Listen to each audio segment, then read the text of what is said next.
Welcome, everyone, and thank you for joining us. Today, we're discussing business transition planning and what it takes to successfully prepare for one of the most important events in a business owner's journey. Joining us are Matt Kulp, Senior Vice President of Wealth Management at HUB International, and Jeff Dye, Vice President of Wealth Management at HUB International. Matt and Jeff work closely with business owners to help them align their financial, personal, and business goals as they prepare for future transitions. They're joined by their guest, Scott Bushkie, founder of Cornerstone International Alliance and author of Finish Strong: Sell Your Business on Your Terms. For more than 25 years, Scott has helped business owners navigate the complexities of preparing for and selling their business, completing hundreds of successful transitions along the way. Throughout today's discussion, we'll explore common challenges business owners face, the importance of preparation, and practical strategies that can help owners maximize value and achieve a successful transition. Matt, Jeff, and Scott, thank you for being here. Let's get started. Hello, thank you for joining us today to the Business Owner Roundtable series. My name is Matt Kulp, Senior Vice President, Retirement Wealth here at HUB, and we appreciate you sharing your time with us today. Our specialty here at HUB in Business Owner Advisory Services, we have a 4-step process that helps business owners prepare for the eventual transition, whether that's 1, 3, 5, 10 years out. We want to make sure that we're helping to prepare for an event that we know is going to happen. The big question is whether it's going to be on your terms. With me, I have my colleague, Jeff Dye. Jeff, tell us a little bit about yourself. Yeah, morning, Matt. I too am a vice president of wealth management at HUB International. I spend most of my time, working with business owner clients on developing their succession plans and also in the family office services space. Outstanding, thank you. So for our first Roundtable Business Owner Series, I am super excited to have Scott Bushkie here with us. Scott, you've got quite an amazing track record. And first off, I just want to thank you for being a part of our workshop today. You've had your own business, Cornerstone International Alliance, for 25 years, started in 2001. You've got 36 affiliated firms inside of Cornerstone, which is absolutely amazing, 36 partners. And last year in 2025, $2.5 billion with a B of enterprise value. That absolutely blew my mind. But I'll say that I've had an opportunity to get to know you over the last few months. And prior to reading your book, and just have appreciated you as a person and your willingness to share and educate.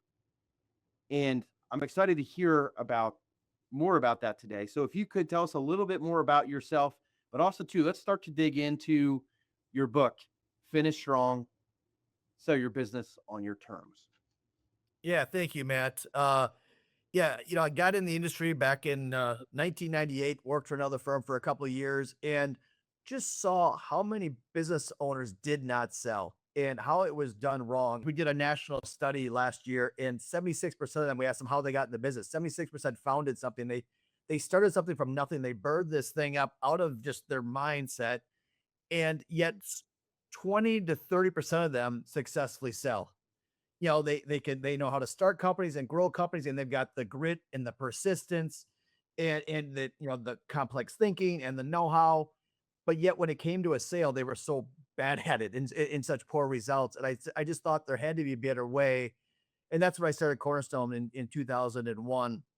And really it was to bring a team of people versus just one person, and tell people what they need to hear, not just what they want to hear. I think that's, one of our questions is, why do businesses not sell? Well, one of the reasons is that owners, again, if they birth this thing up, it's like your kids. It's, most people talk about almost giving up one of their kids for adoption when selling their company. And well, my kid's the smartest kid, the best athlete, and, and everything in school. If I coach basketball, and trust me, every parents think their kid's the best basketball player, and it's always fun to see.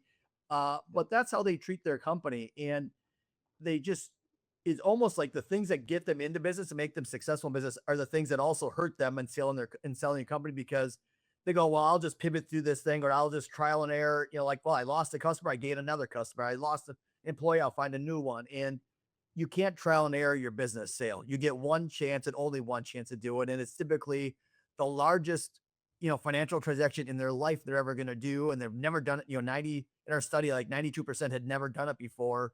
So it's like, what are you, if you do something once in your life for the first time, what are you good at anything the first time you do it, let alone being something you're emotionally tied to? It's your largest asset. It's going to change your life and your kids' lives. And, it's generational wealth typically. So that's, where your Cornerstone kind of was birthed out of. It is, there's got to be a better way to get a higher closing ratio. And that's what we're proud to say, that our closing ratio the last 5 years is 85%.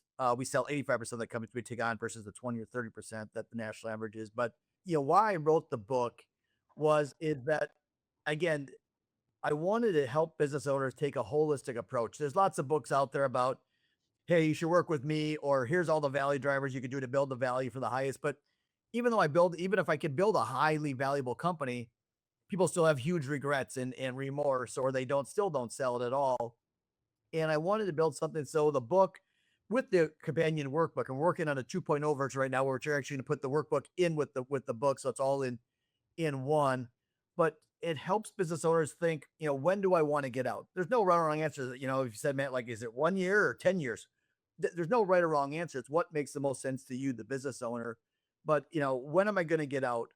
Why do I want to get out? What's important to me?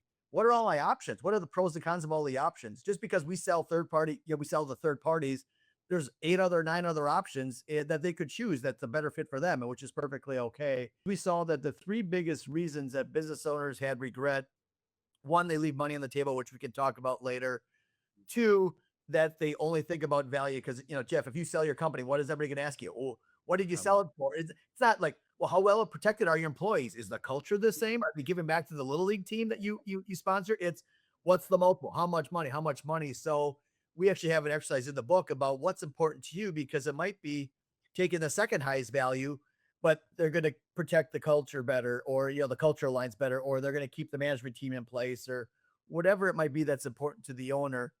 And then the third reason, and this is one that we talk a lot about, is that they know that they want to get out of the business. And it's typically not a strategic move. Like, boy, I've run this thing for 5 years. I've strategically planned everything, and now I'm just executing on my ultimate plan that I started 20 years ago. They typically wake up one day and go, man, it's not fun anymore. I'm a little burnt out. I'm tired. I'm sick. My spouse is sick. Something happened, and I want to do something different. But they don't know where they're going to go. So even those that do sell and get a lot of money, you hear about all the, I think Bo Burlingham, we were able to interview Bo for a book, or for a movie that I did put together. And one of the things he said is that the scariest question that could be asked to a business owner just sold was, Jeff, what do you do now?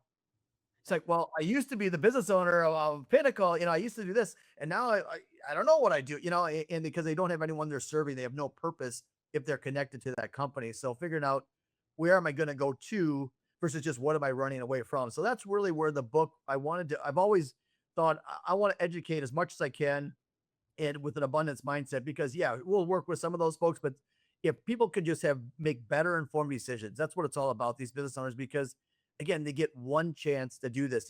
These buyers out there, I just ran a panel of private equity firms for an association. And one of the questions we asked was, how many deals do you look at to how many do you buy? And on average, they looked at about 4,000 companies, put offers in at about 80 to 100, put LOIs in about 20 or 40, and bought like 5. Wow. So they get, how many bats do they get versus the owner who's never done it before, and they get one at bat? And it's just, the stakes have never been higher. And that's why the closing ratios are so bad, is because, and we're going to get into how do you fix those things, and how do you get, a much better chance to not only sell your company, but maximize the value. But that's why we wrote the book, is just to help business owners get educated, whether they're thinking about selling now or 10 years from now, just to understand what are the steps of the process. When am I going to get out? Because again, if you ask somebody, when are you going to get out, Jeff? The answer is 5 years. Well, then I asked Jeff 2 years later, guess what he's going to say? 5 years. Because it's close enough for his spouse and him to think, oh, we're close to retirement. We can do all the things that we've always talked about doing, but far enough away that, well, Jeff really doesn't have to do anything yet. I could just keep doing the things I'm doing. And that's the problem until they wake up one day and they're sick or burnt out or tired and then bad things happen. Yeah. So Scott, you talked about it, or you started talking about it a little bit, but selling's one thing and selling on your terms is a very different thing, right? It's right there on the cover of the book. For the clients that you've seen make these sales on their terms, what does that actually mean in practice, and how did those people achieve it? Yeah. So what they've done, probably two biggest things that they've done is one, they prepared ahead of time. I think Jeff, you brought it up early, like taking the time to prepare. You don't want to wake up one day and just say, oh, it's time to sell. You want to at least have a year, ideally 2, 3, or 4 years to prepare the company for sale. But those that prepare and really get, focus on the key value drivers. And then also they build a team of specialists around them. So, one analogy that I like to give is, again, going back to these business owners, they get one chance to sell their company, and they've got all this, all the confidence that, hey, I started this thing from nothing. I built it up. I'm doing 10, 20, 130, $200 million, whatever it is, $20 million in sales. I've done this. And the analogy I like to use is, think of, Jeff, you're the best tennis player in the world. From a little kid, in grade school and high school, you've won every tennis match, in college, in the pros and the Olympics. And now you didn't just wake up one day. You've worked your butt off, and you put in the time, but you are the best tennis player around. And you've got that confidence. Like, look, anything I do, I could do very, very well. Well, now you come to my country club and you start talking to Matt, the club pro, and Matt doesn't play tennis at all, but guess what he does play? Golf, and he plays a lot of it on that course. He's probably played that course hundreds, if not thousands of times. And you have a couple of drinks and you go, Matt, how hard can golf be? I'm serving, hitting serves at 100 miles an hour. You get a big, big wood, and its ball's not even moving. How hard can it be? I'm sure I would be great at golf. Matt's like, well, you want to play around? Yeah, I bet you a round. And people would say, well, Matt's going to bet you $10,000 the first time you've never picked up a golf club before, not even mini golf, and you think you're going to beat Matt, the club pro, who played that course hundreds of times, knows how every green reads, knows where all the water hazards are, and you think you're going to win. And somebody be like, oh my gosh, if he bet $1,000, $10,000, you'd be insane. But you have business owners do that every day, and they bet their biggest asset, their business, because they go, well, I know my business better than anybody else. I can sell this, and they're going to do it. And that's where they get so they get an unsolicited offer. They get flattered. Hey, your kid's a really good athlete. Maybe he should play in the AU, or maybe you play in college. Oh my gosh, you think my kid's great? And they get flattered that someone has validated all the work they put into their business, and they get excited. But yet, in our national study that we did on selling your business, over 60% have never had a valuation done ever. What we call an RMA, a real market analysis, or a professional valuation. So, and not just in the last year. If I asked the last year, it'd probably be like 3%. But so over 60% have never had a valuation done. But yet, because you flattered me, I'm going to negotiate against you. So they end up leaving a ton of money on the table, or don't get the deal done at all. So where they get, the only way you can get what we, that selling on your own terms, is something we call POMO. Everybody's heard of FOMO, the fear of missing out. We've created, actually trademarked, a term called POMO, the power of multiple offers. And that's what we can do when you prepare and you have an asset that's interesting to people, and it's attractive. And then you build a team around you, being the investment banker, the M&A advisor. We tell the right story. We build up the story in the best possible light, the company. We do all the research of, is it a public company, private, domestic, international, family office, private equity firm. Do all the research. The client signs off and everything. And then we run a process where we control the timing. Because if it's one-on-one, who controls the timing? The buyer, right? The buyer can tell you, hey, I need more information. Oh, I'm a little busy this week. I'll get to you next week. I'll get to you next month. I'll get to you next year. But now when we run a process, there's no asking price, and we can bring all the buyers together at one time. We get all the offers at one time, and we keep it confidential. That's the only way you're going to know, because now the seller has the advantage, because now, like last year, Cornerstone averaged 8 offers per client. So Jeff, if you're selling your company, I've got 8 different types of buyers. So one might be the highest price, but culture maybe isn't real great. The second highest, better culture fit and protecting the employees, but I want to get it right away and they want me to stay for 3 years. Maybe the third highest is, boy, it's just under the second, but all the things I want: culture fit, protecting the employees. I get out in 6 months versus 3 to 5 years. I'm not rolling any equity, or I am rolling equity. So that's where you go out on your terms. Is everybody thinks they have a valuable asset. Well, it's not valuable until someone writes a check for it. And that's what you create is creating those multiple offers, getting all the offers in at once, creating that urgency and scarcity and that competitive nature. That's the only way you're going to get the sell on your terms where you have that peace of mind. Scott, what would you say the biggest misconception business owners have around selling their business? Yeah, I think number one, which I talked about, is I could do this myself. So many people try to do it themselves and fail. In fact, in our study, yeah, we interviewed, and just to give you some context on the study that I keep referencing, it was a national study with 750 business owners. In January 2025, we had a third party commission study professionally done.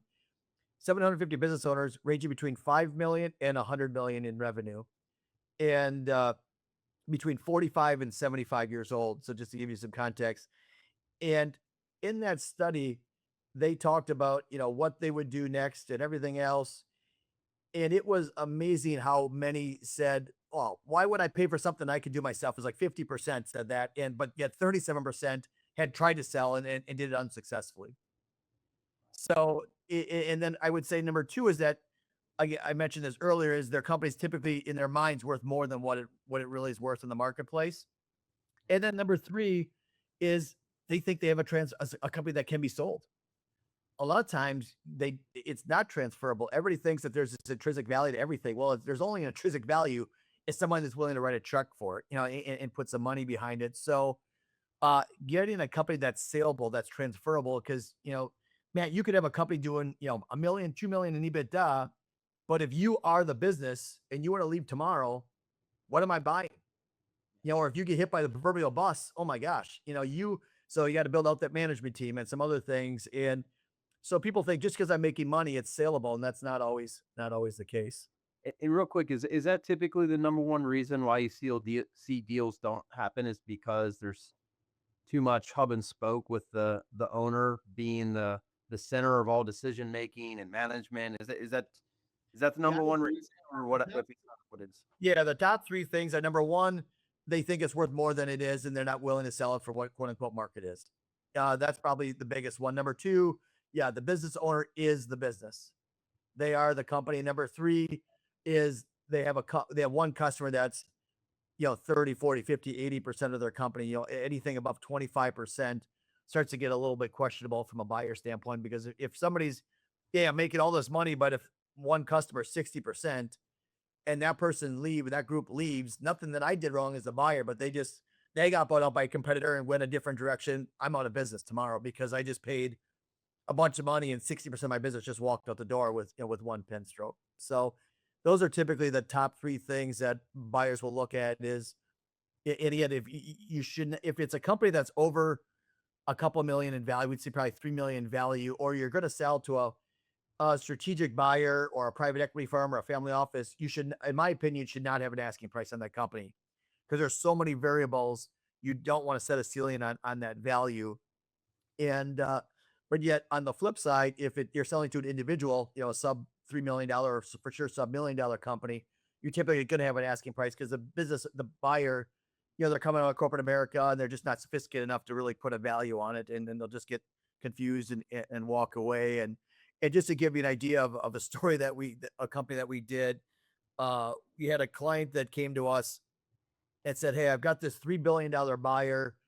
It was an international deal, and uh, I want to get. They were doing about 1 million in sales as a consulting company, and it's kind of fun. They helped North American manufacturers in the railroad industry get their products into Russia, of all places. It was much better times back when we were doing this deal, and but they had 12 employees, and they're doing about 1 million in sales, about $325,000 in EBITDA.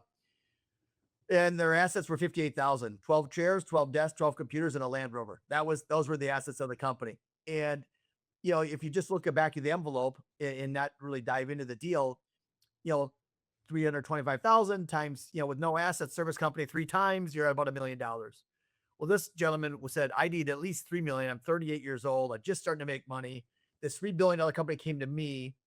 Can you help me? And his goal was, let's ask 7 and hope to get 3 to 5. That was his goal. I said, well, we're not going to ask anything. We're going to run our process where we show the opportunities, show all the great things, bring your competitive nature, and just see what their value was. So we did that. and their opening bid was $7.5 million. And now we're going up, not down. And so he's like, oh my gosh, go to Chicago, negotiate whatever you get, and call me when you're done. And I called him, and I said, well, did we get 9? I think we were shooting for 9. I go, no, we didn't get 9. Did we get 8? No. It's like, well, is the deal still on? I said, yeah, the deal's on. I said, we ended up with $11 million, $6 million in cash at close and $5 million over 5 years to see Matt's products of theirs into market. And he was blown away. Now, if he would have ran his model at the asking price, he would have been ecstatic to get $4 million. Oh my, wow, that was awesome. But because you just never know, there's so many variables to each buyer, offensive move, defensive moves, and everything else, is that you want to make sure that you don't put that asking price out there on that ceiling. And that's where, again, when you can create that competitive environment, that POMO, that's where you can really start driving that value, driving deal terms that make the most sense for you.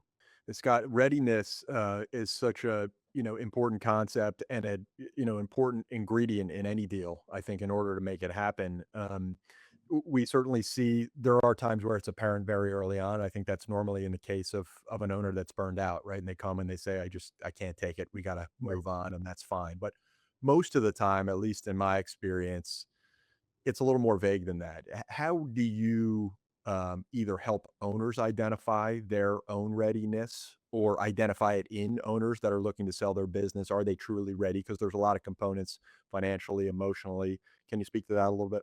Yeah, absolutely. It's a great question, Jeff. So I'll talk to 2 areas that I think are key for what I've seen over talking to thousands of business owners and doing over 350 deals ourselves.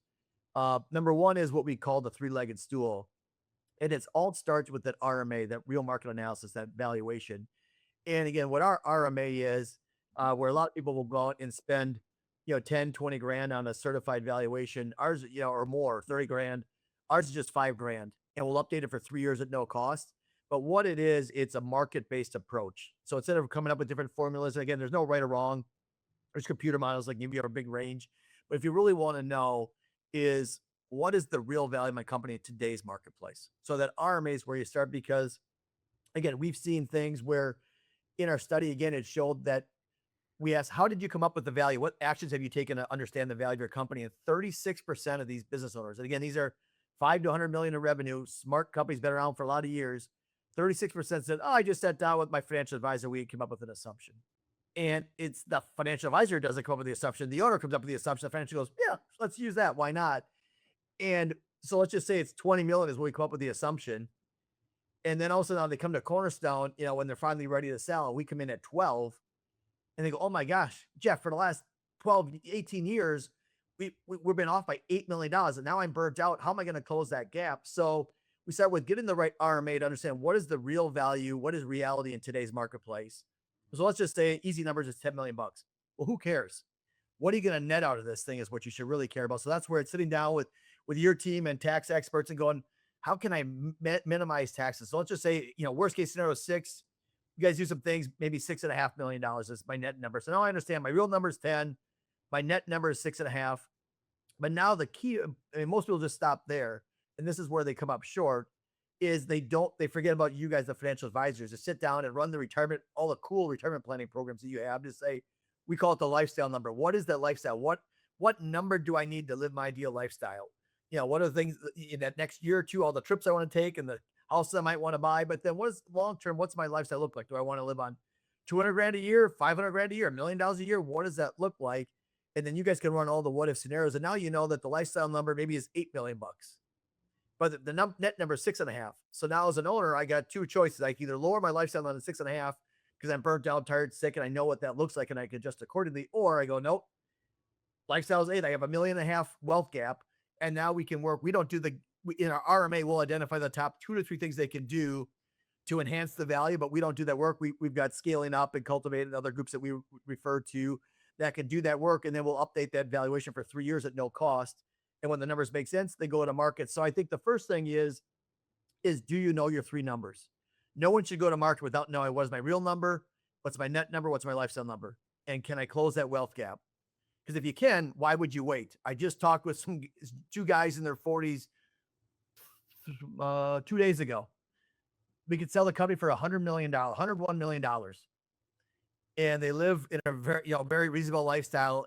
And they're like, oh, I don't know if I should sell. And I go, look, you don't have to sell, but what did you start this company for? Why did your family start this company? Well, we did it to create independence, to give ourselves a better chance of life. And they're the third generation.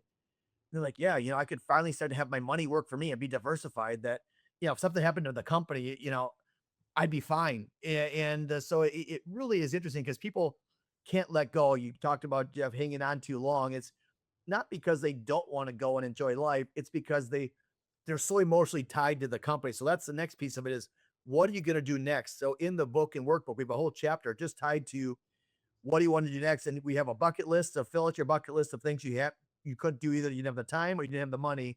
Because that's hopefully what you get with the sale. When you close that wealth gap, you get the gift of both time and money that you've never had before. And that's why we get so excited. That's what the impact that we can bring to business owners, that generational wealth. That's what we do. What we do is talk about creating positive, life-changing events for all the lives that we touch. That's our mission statement. But once they understand not only what the bucket list, and then, like I said, that'll get them through the first year or two, but then we actually have them almost write out their eulogy. We have an exercise like, what do you want to be remembered for? And the great thing is there's no right or wrong answers. Jeff, you might say, I want to be the absolute best financial advisor, and I'm going to do this, build up the biggest book until the day I die. And Matt, you might say, hey, I need $200,000 to live, and I want to take care of my kids, and I want to go on trips with my grandkids, and I want to be the best dad and grandfather, and I want to be a big part of my church. Neither one of you are wrong. It's just making that reflective decision after really thinking about it, because people just get caught up in the rat race of more, and they never really take the time to sit back and go, what the heck am I doing this for? When's enough's enough? And so understanding your three numbers, what's your RMA, net, lifestyle, and then knowing what you're going to, or what do you want to remember for, kind of refocusing on that, on your vision, or kind of centering that compass. I think those would be the two biggest things that I've seen that would really help them understand, can I live my ideal lifestyle? Am I excited to go into my next best chapter versus scared to death because I'm only running away from the chapter I don't like anymore? That's great, Scott. And when you were sharing that story, maybe think of a dear client, and we talk with him a couple times a year, and he had a phenomenal business, and every year we would come back and show him, we would get that valuation of the business, or approximate range of values and his lifestyle, and he built a phenomenal business. And he asked the same question. He was like, I'm starting to consider this. Should I do it? And he weighted my personal life, and not having to go through all the ups and downs of a business and all that comes with it. And what's interesting is that, and I'll remember this for the rest of my life, is I remember when he made that decision. He said, I'm going to move forward with this. And he happened to move forward with it. It was at the end of 2019. Does anybody remember what happened? That's Yeah. right, beginning of 2020. Well, and I've said to him a number of times, I'm like, I'm not going to say his name, but I was like, you have to write a book about this. He ended up selling his business, best in class valuation, July of 2020. And I got to tell you, like, I love talking with him every time we get together for a review, because he is enjoying life. He is doing everything that he set out to do prior to ever selling that business. Yeah. He spent time working on the business, on that visionary side of things, of what is the next chapter of my life going to look like, and not getting his identity too wrapped up into the business itself, which can happen unintentionally. It's just because it's like, if we're spending the majority of our time in this business growing it becomes like a child, and one day it's gonna go out the door, and they say we lose some of that control. Yeah, that reminds me of two quick stories, man. I'd love to share. One is not a happy story. We had a guy named Kevin. He said, call his name Kevin, and built up a beautiful business, did the RMA, $22 million business, but he was the company, and he knew he was going to stay on for 3 years because he had to, because he was the business. And he could have lived. I think he needed like 16 million maybe, and he was at 22. Huge, wealth gap was closed and then some. And he goes, yeah, okay, well, I just want to do this one thing. It was one project I was working on. Let me do it, and let's meet again next year. Great. Come back next year. Yeah, same value. Yeah, I just lost a client. I want to get another client back so it doesn't look bad. It was like a 2% client. Wouldn't have made a difference at all. Third year, made another excuse. I actually have a term in my book called one more year-itis because of because of Kevin. So we were going to meet at a Packer game and have meet for a beer. And it was halftime, go down to the gate we said we were going to meet at, and George doesn't show up or Kevin doesn't show up. And I texting him, calling him, nothing. Like, okay, no big deal. He probably forgot or got busy, whatever. All of a sudden, about 4 days later, I get a call and it was Kevin. I'm like, hey, Kevin. He's like, no, this is Lisa, his wife. Oh, hey, Lisa. Yeah. Kevin had a major stroke at Lambeau Field. He's at St. Vincent's Hospital right now. It's not great. We think he's going to be okay, but he'd like you to come down next Monday. Sure. So I come down, hooked up to all kinds of tubes, everything beeping in the background. And it finally, at that time, he goes, Scott, it's time to sell. When I get out of here, I want to sell the company. It took a massive stroke of him almost dying at that time to want to sell. So he goes, I'll be out here in a couple of weeks. When I do, I'll give you a call. So 2, 3, 4 weeks go by. Finally get a call. Lisa again. Scott, Kevin passed away in the hospital, never made it out. And in that time frame, it was over a month. Customers started hearing it. Employees started getting scared because there was a ship was at sail with nobody at the helm at all. He was the business. The key employees started leaving. The customers saw that service wasn't as good. The whole house of cards fell. So now this family that it was two adult kids, husband and wife, all got their income from this business. Tragedy of burying their dad at 58. And now they had to figure out how they were going to make a living for 3 different families. And it's all because he just emotionally could not let go. That's all it was. He knew the numbers made sense. He knew he was going to stick around for 3 years. Everything worked on the paper, but he just emotionally couldn't let go. And that's real. That happens. I've had people with cancer that couldn't sign the paperwork literally until they finally said, yeah, okay, let's do this. And I called it 2 days later to say, hey, send it back so we can get going. Obviously, there's time is the essence. And they literally died the next day. So it took them 24 hours before death to say, finally, I'm gonna let go of my business. It's not who I am anymore. And it's just so sad that we want to get people. That's why I love what you guys are doing here, because you get people educated, you get them to see that they are not the business. They built the business and it's amazing, but that's not who they are. And they could be someone else. They're still a father and or a husband or wife and daughter, brother, whatever they are, friend. And another story that we did, a guy named Burke, he was out on the East Coast and he built up a business, but he had really high blood pressure. He's in good health otherwise, but just off the charts blood pressure and all kinds of blood pressure medicine, everything else. And we sold the company for him. And he took those funds and bought a second cottage right next to his cottage on the lake. And now all the grandkids could all stay all at once. And they're down in Florida and he loves fishing. He's got a boat fishing in the Keys and he's all these cool things. But the cool story really about this was that he couldn't get his blood pressure down no matter what the medication was. And he had a good, very good, very successful company. He wasn't stressed out about the company was doing poorly. It was 5 million in revenue, 2 million in EBITDA. Who'd like to buy that company? I mean, like, it was ridiculously healthy. And 6 months after we sold the company, 6 months, blood pressure perfect, off all his medication. Wow. His doctor said, you would be dead if you didn't sell your company. Now, not only is he alive and well and healthy, but he's living, to your point, Matt, he's living his best life ever into all the great things he can do. And that's sometimes, unfortunately, some people wait until they have a major health scare to go, okay, it's time. And we want to get people to go, hey, let's not wait for that. Let's get while you're healthy, while you can do all the things that you want to do and enjoy life. Because the last story that I'll tell, just about timing, because I think it's so important, is that my dad, was not a business owner. He we grew up in a little town in Horicon, Wisconsin, where John Deere is. So if you have a riding lawnmower from John Deere, it's probably, my dad was in the office, when that was made for 20 years. And he came home from work one day and my mom asked him, how was work? And he said, oh, work was great. I quit today. Or I retired today. It's like, what do you mean you retired? You're 60 years old. Nobody retires at you're 60. He's like, well, they're trying to get the old guys out. And so they gave me, I saw an opportunity where I could get my pension for 30 years versus 28. I got a year's severance and plus my vacation buyout. So it's like 6 months. He didn't get paid for 2 years. And he's like, I'm done, because my grandpa was not the nicest person in the world. So my dad worked from basically from 10 years old till 60. He worked all the time. He was a grinder, through high school, through college, and everything else. So he's like, I'm finally done working. I'm gonna go play golf with my buddies. You come up and visit us. They went on cruises. They went on vacations. Did all the things that he wanted to do in life, and thank God he did, because at 62, when he should have retired, when someone said, "Yep, that's the time you should probably get out now because you're burnt out, you're tired." Um, 10 days before a wedding, he had a massive stroke. He was playing the best round of golf of his life on the seventh hole.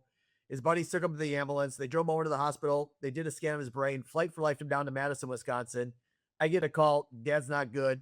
Get down to Madison as fast as you can. Now, he lived through that, but this guy was the master scheduler of John Deere, putting all these complicated things. He knew numbers better than anybody else. He would do like everybody's taxes at Horcon just for fun because he liked numbers.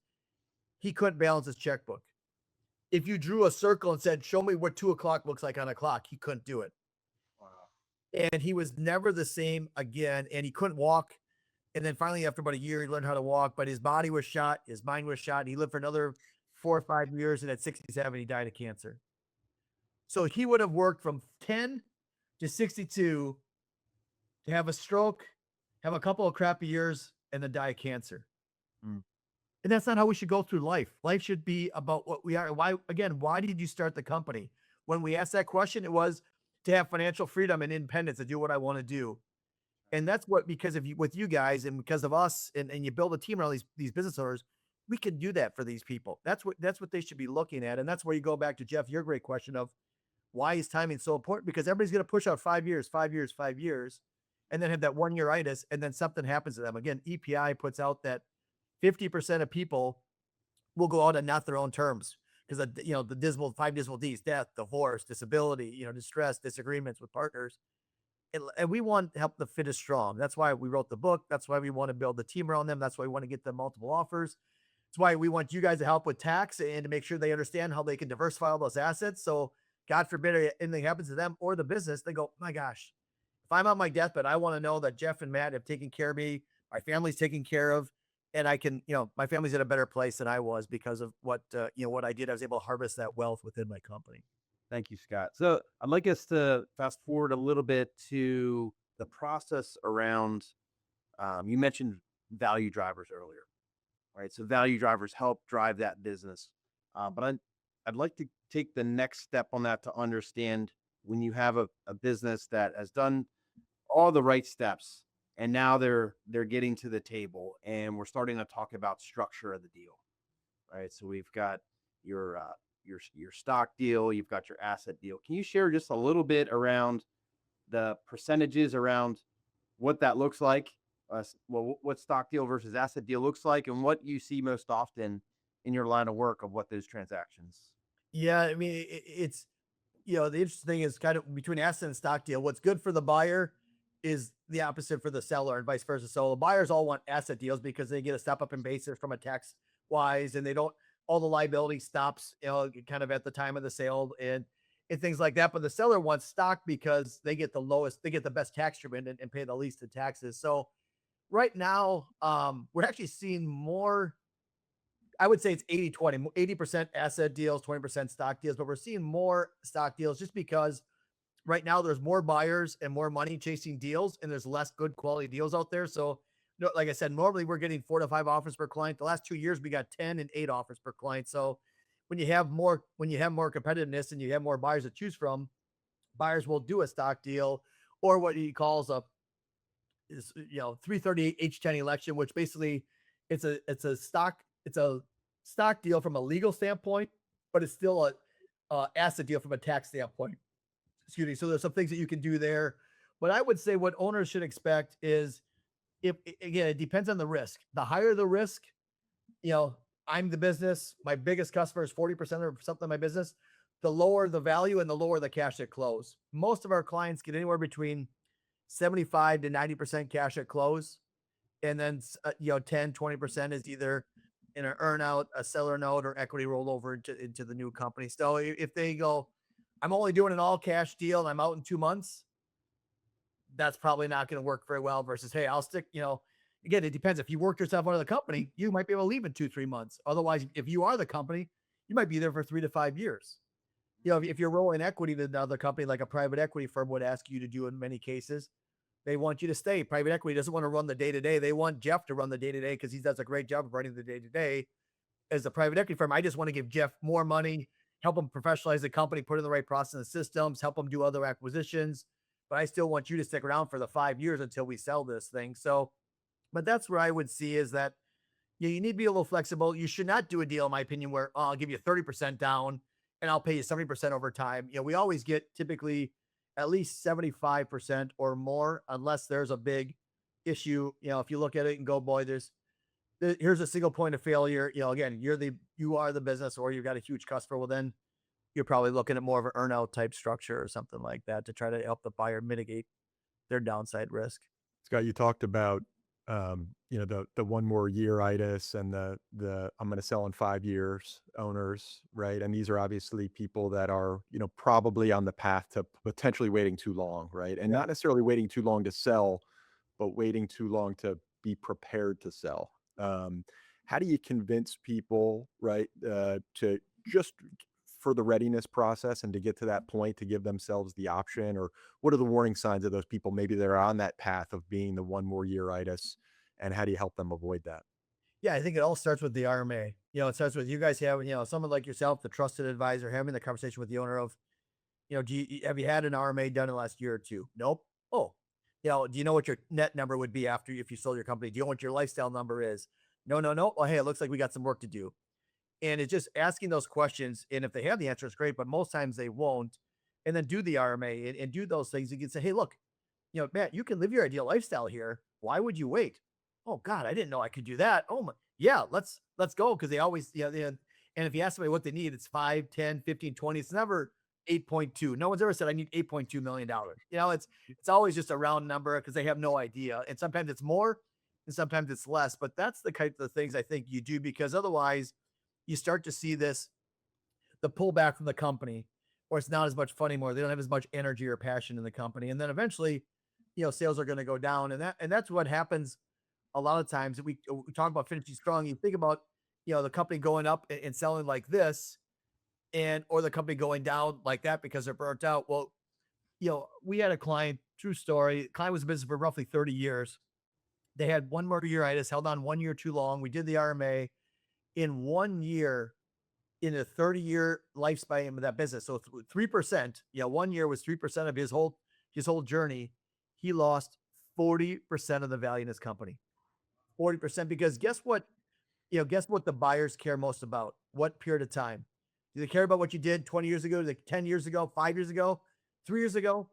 They care about not even the last year. They care about the last 12 months. We call TTM, the trailing 12 months, or the last 12 months. So it's where you're sitting as the owner right now. If you're thinking about selling, that is the most important month.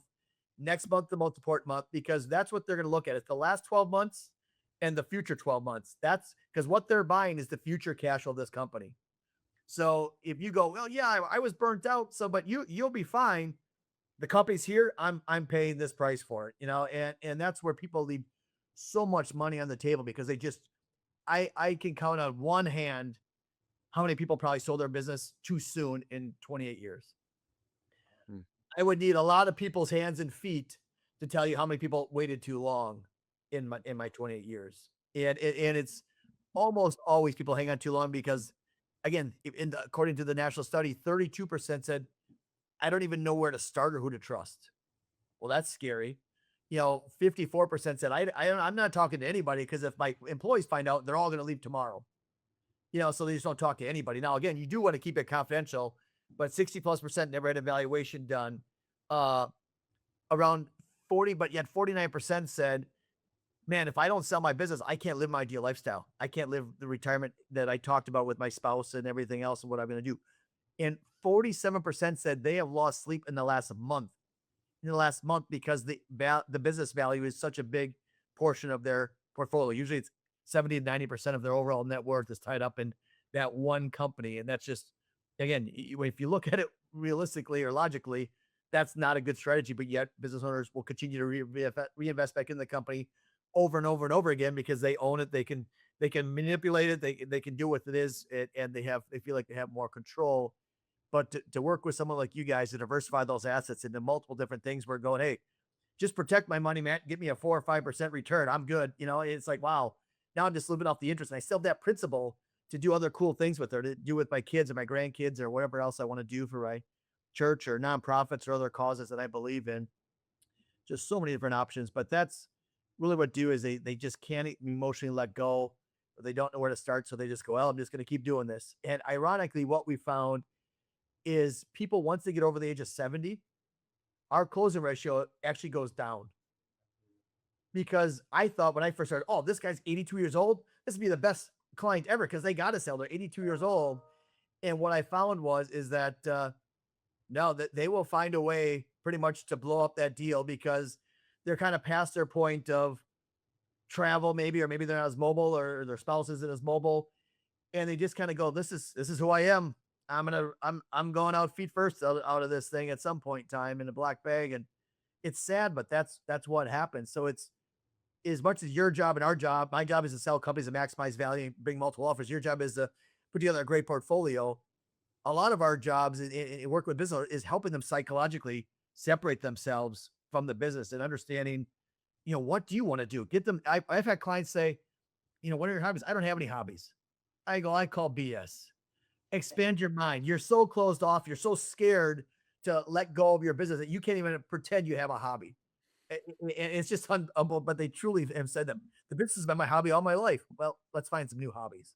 So Scott, before we go to questions here, for that business owner that's 3 to 5 years away, and you've mentioned this, I think, a couple times here today, what would you suggest as the next step for the business owner that's sitting there saying, I'm starting to think about, I want to transition in 2, 3, 4, 5 years. What are those next steps that you recommend? Yeah, I've got five different points that I'll hit on quick. Things that we talked about. So it'd be a good recap. Great question. Number one is do the RMA. Understand what is reality. Again, we'll update it for us or anybody else. We'll update it for 3 years at no cost. But understand from someone in the M&A world, in the trenches, what is my business worth? Sitting down, what is my net number with the tax team, and then sitting down with you guys, going, what do I need to live on? Doing those three things, understanding what those numbers look like. That's number one. Number two, once you say, okay, yeah, again, go back to my example. My net number is 6.5. My lifestyle number is 8. I have $1.5 million gap. Well, then we'll identify the top 2 to 3 drivers that they can do. And some guys and ladies can possibly do it themselves. But what I found is that they'll go, yeah, no, now that I know what this is, thanks. I'll do this myself. And they do it for about a month, maybe 2 months. And then they go back to what they've done for 20, 30, 40 years. And they come back to me a year later and go, hey, what's my number? And I remember one time I asked, we did it for a guy and he came back. It was the same number, actually just a slightly less. He had actually lost a little bit of money. And he goes, oh my gosh, I just wasted a year of my life.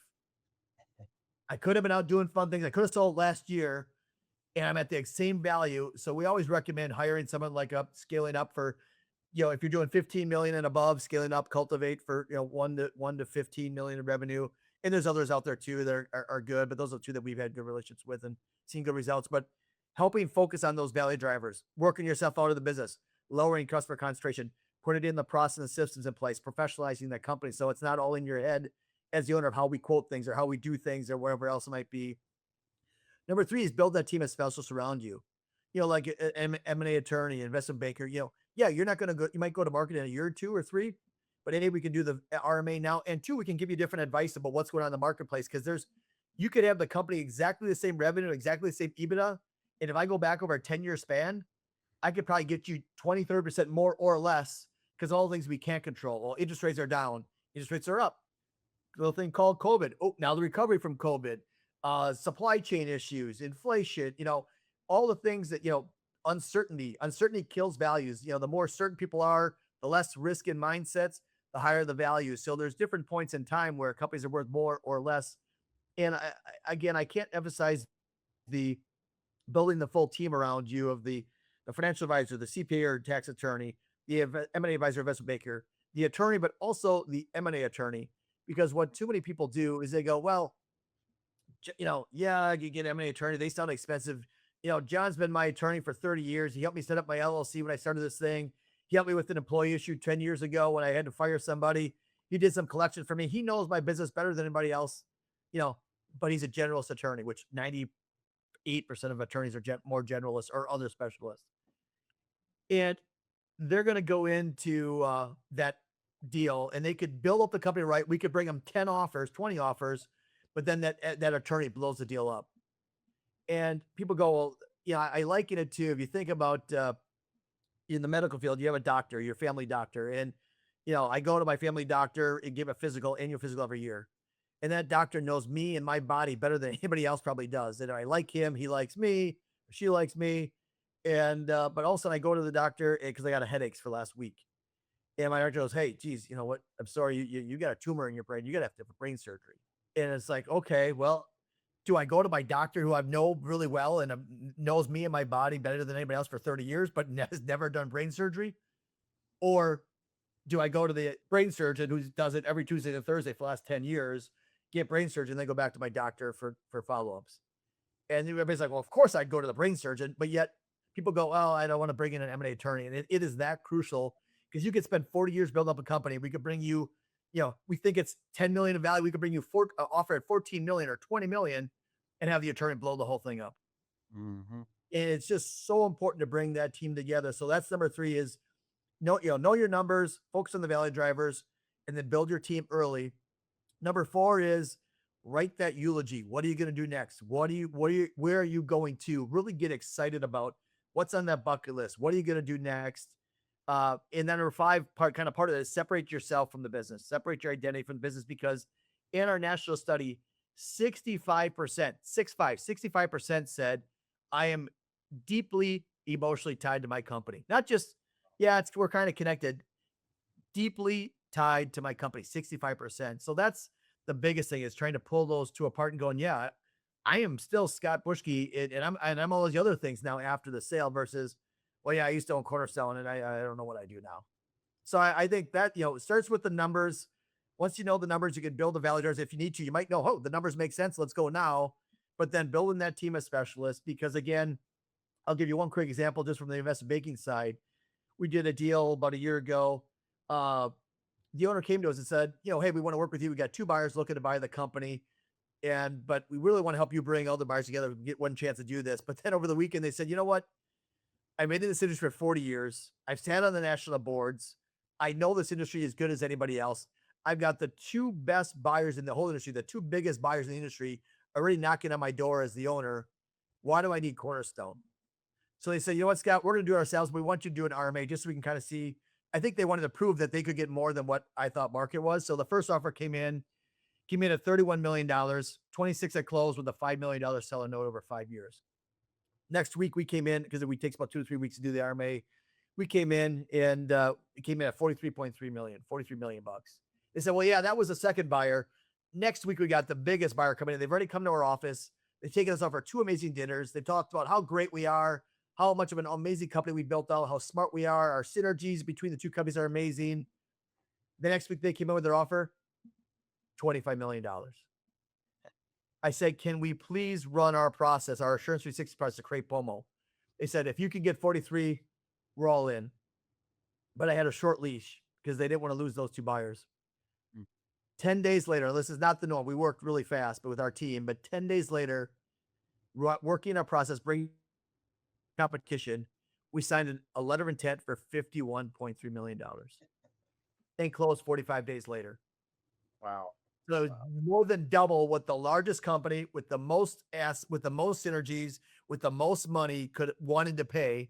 Because again, think about this. If you're the only buyer at the table, how much are you going to pay? As little as possible. That's the buyer's job, to pay for as little as possible. And even if and put as much risk on you, the seller. So if it doesn't work out through the transition, you take the hit as a seller and not me as the buyer. And that's their job, and so that's what we're able to do, is kind of create that environment where you have that peace of mind as a business owner to know you can take the highest offer, you can take the second, third, fifth, I don't care, but at least you have that peace of mind knowing you got to choose who your successor was for your baby, so to speak, versus only knowing what one buyer will give, what was going to give you.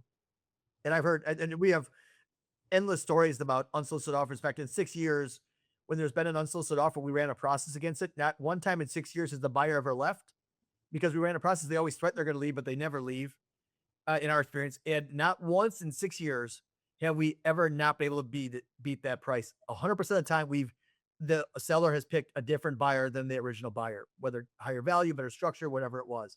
100% of the time. So that's if there's one message to business owners that we really didn't cover is, do not accept an unsolicited offer, because you do. But again, they don't know what the value is. They flattered that someone, they're maybe burnt out a little bit. They're flattered somebody's willing to pay something, and they could have done a deal at $31 million, been super excited, and left almost $20 million on the table. This has been great. We're going to get to move on to questions here. And I know we've got a bunch coming in here. So I want to make sure we have plenty of time to hear the questions that we have in store here. Again, I want to promote your book here, Finish Strong, Sell Your Business on Your Terms. I love the part with the workbook because you're able to read and then apply. And I would highly recommend taking this step and reading the book. Again, it's about 120 pages, so it's an easy read, but man, it's great in content. So well done on the book. And then also too, just our 4-step process on helping business owners aligns with what Scott was mentioning earlier. We're thinking about what your vision is, the next chapter, modeling this from a financial perspective to make sure when you get to the deal table, you know that money's not going to be the issue. It's rather of finding the right fit, as Scott said. And that RMA, just like Scott said, is getting a fair market value of your business and how you look inside the world of businesses that have sold just like yours. And then last but not least is the collaboration of bringing advisors together. So bringing together Scott and HUB advisors and bringing your M&A attorney, your accountant to come and work together for you so that you're not the go-between, but they're synergizing and multiplying the efforts and the thoughts and ideas. And so thank you again. This is excellent. And let's go to our first question here. Okay, Scott, we received a few questions I was hoping we can run through with you. The first one is, how do you gather interest from potential buyers? And is there a network available to investment banking firms? Yeah, I think that's a good question because a lot of people think, well, why do I pay someone else when I could just do this myself? I'm just going to call my competitor, or I'm going to give it to my son or daughter. And, those might be the two worst buyers out there in the marketplace. There's so many buyers with so much money out there. Literally, if you just looked at 20 years ago, private equity, there was a couple or no one even knew what private equity was. And now there's over 3,000 private equity firms just in the United States with records amount of money. And they wake up every day to do one thing, to buy companies, to find companies and buy them. So yes, as far as the list go, yeah, there's so many different types of ways you could find buyers, but yeah, the good investment banking firms will either have proprietary lists that they've built up over decades, or part of an alliance like our Cornerstone International Alliance, or they pay to be part of different subscription models to get access. But yes, there are long lists that you can look at for strategic buyers, private companies, public companies. A lot of private equity groups are part of different proprietary lists, family offices. So yeah, you might look at a couple thousand different buyers and then whittle it down to 300 buyers or something like that we'd actually then reach out to in a proactive process to try to bring all those buyers together to see who the best buyers are for their clients' companies. Great. A competitive process. That's what you want, right? That's right. Absolutely. Okay. Another question we received. I'm thinking about selling my business in 5 years. On average, what's the percentage price increase an investment banker should help me obtain when I take my business to market? Yeah, and obviously there's no guarantees, as your compliance, I'm sure, would say, but we do know the numbers at Cornerstone, and then I could go outside the Cornerstone International Alliance. And for Cornerstone's businesses that we've taken to market over the last 5 years, let's go back 5 years so I know those stats, is that so we'll set a benchmark. So that benchmark price that only the sell side knows, we never put an asking price out there for the buyers. We let them determine value, because that's ultimately who's going to determine the value is the buyers. What price will they pay? What structure will they do? What we look at, dive in and look at, a company of similar size and scope, similar similar EBITDA, similar industry. What did they actually transact at? What was the structure? What was the multiple of Tim's EBITDA, whatever it might be? And we'll also talk with industry experts on what they're seeing in the marketplace these days. And sometimes we'll even go out and talk with buyers, again, all on a confidential basis of what are they seeing? What are the ranges that they're paying right now? So we triangulate in between deals done, what our industry experts within Cornerstone International Alliance are telling us, and then potentially even buyers out there. And that's the benchmark. That's what we call the benchmark price. So let's just say it's at $10 million. On average, over the last 5 years, we've gotten somewhere right around 20% above that. So if I told you, Jeff, that the benchmark price is 10 million, last year we got 24% increase. So we would have got $12.4 million. So again, why people go, man, the investment banks, there's a cost to them, and that's a big cost and it's a big number. Why should I bring them in? Well, if I can charge, let's just say 5%, and I can get you 20% more and give you a better chance of selling and give you 5 or 10 buyers to choose from, so you got that peace of mind, is that a good return on your investment? And that's how people should look at it. If they look at it as a cost, I think they're missing the boat and looking short-sighted. But obviously, I'm biased. But especially against the unsolicited offer, what we've seen against the unsolicited offer, and I might have mentioned this earlier, is within all of Cornerstone International Alliance, we did a large-scale survey. It was 36% premium over what the original benchmark was, or what the original unsolicited offer was. So if they get an unsolicited offer from one buyer, if that buyer's trying to, let's see how low I can get Jeff to do a deal at, they're going to come in with a lowball offer. We run a process. The average premium over that lowball offer is 36%. Our last 3 deals was over 70%. So it really varies. But yeah, if you get the right investment bank, they should not only pay for themselves, but bring a return. And that's what I think the average is for a good investment banking firm, is around 20%. And the problem is that you by, as an owner going out and never doing this before, you could talk to, look at their websites and everybody kind of says the same thing. And how do I know which one's going to tell me the right value and then get more, and which one's going to tell me a really high price just to get me to pay a big fee, a retainer, and then not bring any offers or bring a lowball offer? And that's where, again, it goes back to why we work with the trusted advisors, because there's different advisors who they trust. They build out their M&A deal teams. It should help them, get the right people on their team to help them drive that value. Great. And I think you were anticipating our final question, and it's not going to surprise you that there's questions about fees, but Fees, yes. what does a typical fee structure look like when working with an investment banking firm? Yeah, yes.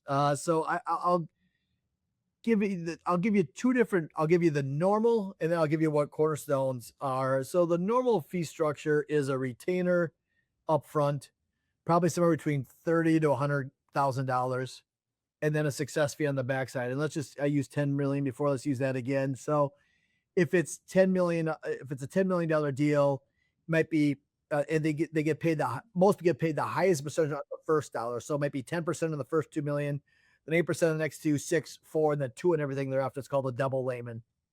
And the problem with that is that the investment bank, which again is the most normal way of doing things, get paid their big fee up front, and then as it goes out further, yeah, they get some money, but it's not meaningful to them. So if they get 11 million versus 10, it's 20 grand for them, and they split that up and and everything else. So what we would do on that is we would, instead of the big lump sum up front, we do a small monthly fee called $5,000 to $10,000 a month, and then $5,000 to $7,000, or $5,000 to $10,000 up front upon signing, the kind of that sign engagement fee, and then $5,000 to $7,000 a month, depending on size and a couple of things, for 6 months, in only 6 months, and then it stops. So it doesn't go, oh, what if they takes like 6 months or 9 months to sell?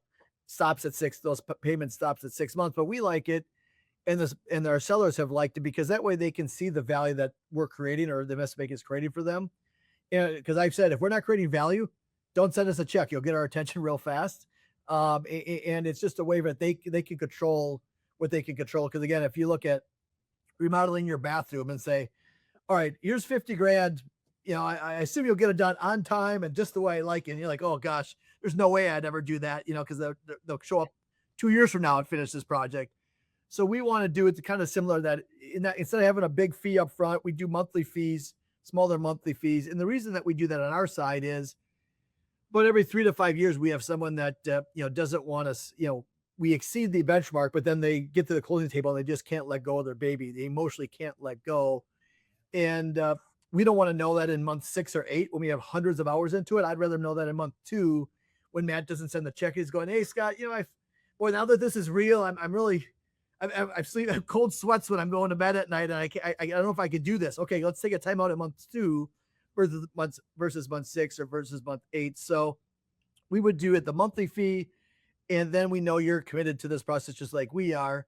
And then on the backside, we might be like, instead of $600,000 is what that fee would be on that other program I talked about. We might be 5 or 5.5% up to that program, and then ours tiers up after if we can exceed the benchmark. So if we can get newfound money or more money than what your peers have got, then let's all share in that success. And that's what we say. And it just depends on the size of the deal. So if it's a $10 million deal, we'd probably be at 5 or 5.5%, and then would jump up a few points and maybe jump up again after a certain threshold. If it's a $100 million deal, we're probably at 2%. If you're a $50 million deal, you're probably at 3-ish%. And, $20 million deal at 4.5. It just depends on the size of the deal. And then it tiers up after that a few points. And then another tier above that if we can really knock it out of the park. But it's investment banking is not free. I would caution those that say, hey, this group's charging me a monthly fee or an upfront fee, and this group's not charging me anything. You kind of get what you pay for, so you want to look at what's their track record, what's their closing ratio, how many deals are they working with, who's the team that's actually going to work with me, because you either get two funds. One is that let's just get a client and let's see what happens on the backside, or the other group is that they'll tell you, they tell you whatever the heck they want to get, you want to hear to get a $50,000 or $100,000 retainer, and then it's really worth $12 million, but I'm going to tell Jeff 20 because I'm going to get paid off of the big retainer, and who cares what happens on the backside? I don't make a dime anyways if it sells, and they're off to the next sucker. So I think fee structure is important. I have a blend between upfront and success fee, and again, we're biased, but we think it should tier up on the last dollar, not the first dollar. And those are just things that people won't think about until until they're into the deal. Well, Scott, we are running short on time here. First, just want to say thank you for sharing your experiences, sharing your client stories, sharing the information through these questions. This is excellent information. And there's something to be said about experience and wisdom. And that's what you bring to the table, you and your associates. I don't want to discourage the do-it-yourselfers, but I also want to say once the deal is done, the deal is done. And you can't go back and do it again. And Right. you've learned through that process. So I just want to encourage those who are with us here today to, hey, this is at the top of your mind right now. At least start the conversation. Keep the ball rolling. Get momentum. Don't just sit with it, because time is your greatest asset, especially when it comes to transition planning, as Scott mentioned earlier. Take advantage of your time while you can. Don't be one of the statistics of the 20% or the 80% who don't do it well. Get in the 20%. Do it today. Start the process just by reaching out. So thank you again. Please also join us next time, where Jeff and I are going to be talking about our 4-step process on how we help business owners prepare for a successful transition. We're going to do a deep dive into that off of our excellent conversation here today. So thank you again, Scott. We wish you well, and we look forward to our next time together.